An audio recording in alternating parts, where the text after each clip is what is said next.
And pull this out.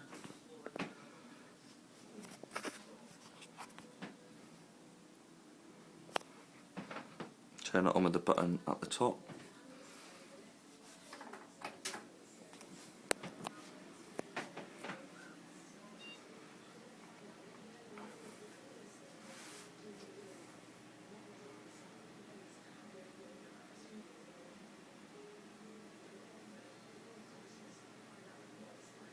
Takes a few minutes to boot. Uses Windows XP.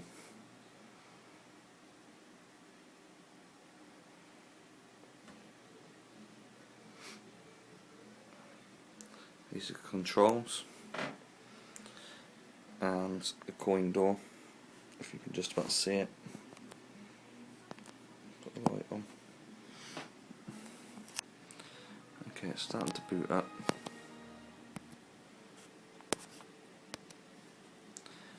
It boots up on the touchscreen first, as I like to use it as a jukebox without turning the main monitor on. There's really no need to use the main monitor when you're using the touchscreen, unless you're playing the arcade games, which I'll go through in a moment.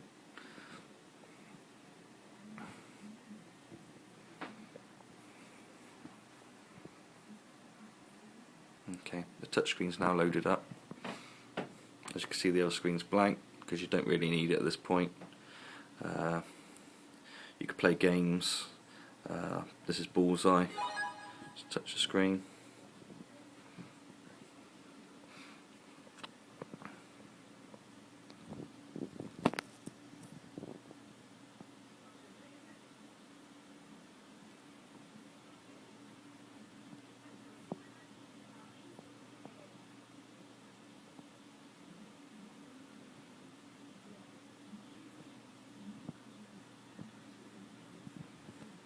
Again, the touchscreen moves.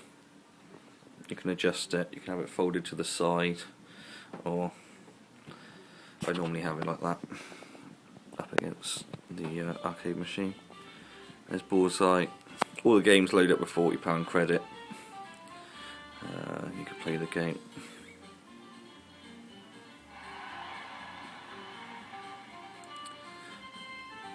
As you can see, the game works absolutely fine.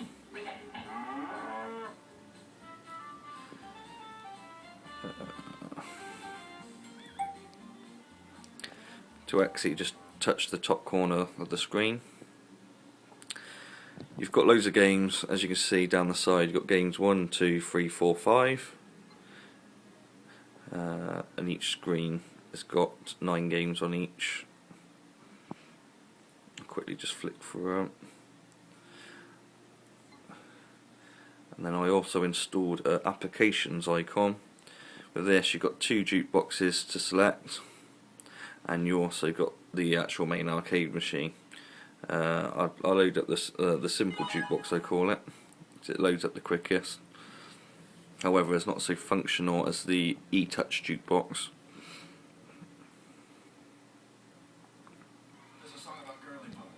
So there you go. There's all albums already preloaded. You can just press the button to flick through them. If you wanted to play a song, say for instance the Beatles, you just click on it. Hey Jude, you can add the track. You can also press the track list. You can select Hey Jude, play it now if you wanted to.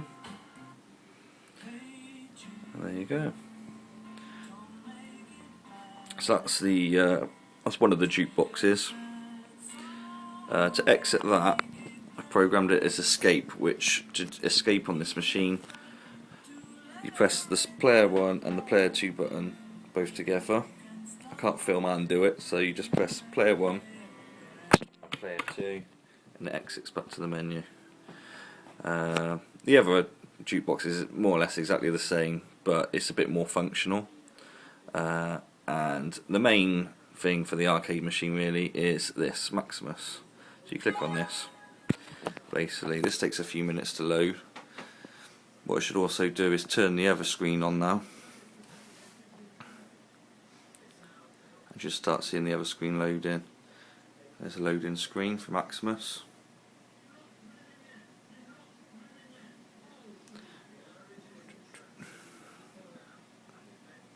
Now this has got like thousands of games. I've put 10,000, there's probably more than that, so obviously it takes a bit of a while because every game's got a cover or video. So it does take a while to load. It also will now turn on this big screen automatically as well. You'll see that come up in a moment. There it comes. So you've got both screens to work on. Obviously this is the main screen. That's the secondary screen. Now you can use the controls. You've got pinball games on this. If you use the joystick, it also moves over. That's the main MAME arcade. That's all the arcade games. Again, I press the joystick left or right. Press it right. Got Neo Geo games. Again, these are more like the PlayStation arcade games.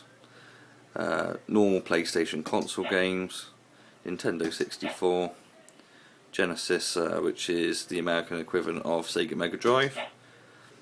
Sega 32X, it's an add-on for the Mega Drive. Dreamcast. Sega Saturn. This hasn't got many games run on it yet, as I haven't got many games to put on it, but it's ready to run. Master System, every Master System game, every Game Boy game, every Nintendo game, every Super Nintendo game. These are all PC games. Back to pinball. So if I go through, I'll just quickly play a couple of games. Again, you've got both screens working. You press the one player button, that's like your enter button to go into the menu. And as you can see, it's a big list of games on there. If we select, say, something like Street Fighter, you can press left or right on the joystick or up and down. There's Super Punch Out. Again, it's got a video of a lot of the games, so you know what you're playing. See if I can find Super Street Fighter. As everyone seems to know Street Fighter. Here we go, it's Street Fighter 2. Okay, to get into the game, you just press player 1 start on the bottom there. So now boot up the game. It's like every other arcade game, it's all the same, they all run.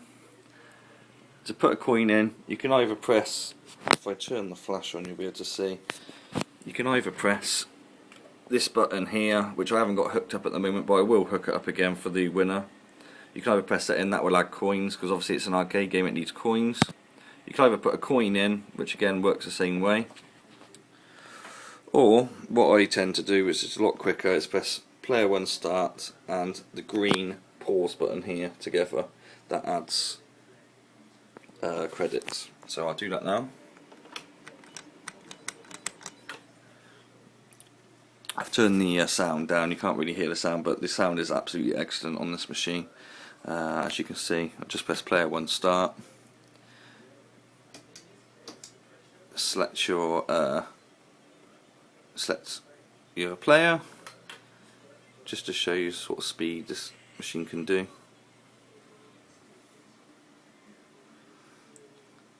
There you go. There's Street Fighter for you. Hard to play with one hand. To exit back to the menu, the arcade menu that is, you just press player 1 start and player 2 start. That should exit back. Sometimes you have to press it twice. There you go, it's done it the first time. This has got every single game, arcade game that I can remember on it. I'll just go through a few that I tend to play on. Teenage Mutant Ninja Turtles, you just see flashed up. You also got Track and Field somewhere, which is another one I play. That one there. You've also got, if you scroll through them quickly with the other joystick, you can jump through them a bit quicker. Pac-Man, I'm sure most people remember